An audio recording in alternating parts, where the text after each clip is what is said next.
বা নজর লাগার বিষয়টি সত্য এবং কোরআন হাদিস দ্বারা প্রমাণিত।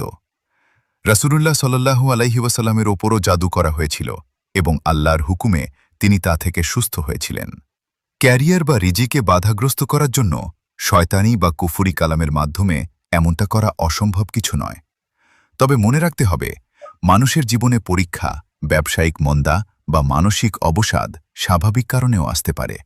তাই আতঙ্কিত না হয়ে আল্লাহর ওপর পূর্ণ ভরসা রাখা এবং সুন্নাহসম্মত উপায়ে এর প্রতিকার করা উচিত। ইসলামী শরিয়াহ অনুযায়ী এই ধরনের সমস্যা বা জাদুটোনা থেকে মুক্তি পাওয়ার শক্তিশালী ও কার্যকরী সমাধানগুলো প্রথমে বলবো দৈনন্দিন আত্মরক্ষা ও আমল সবচেয়ে গুরুত্বপূর্ণ।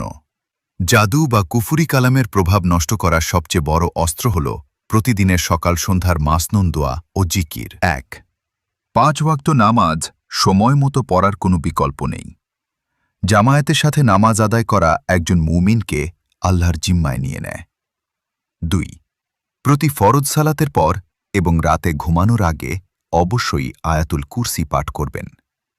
হাদিস অনুযায়ী রাতে এটি পাঠ করলে আল্লাহর পক্ষ থেকে একজন রক্ষক ফেরেশতা নিযুক্ত হয় এবং শয়তান কাছে ঘেঁষতে পারে না।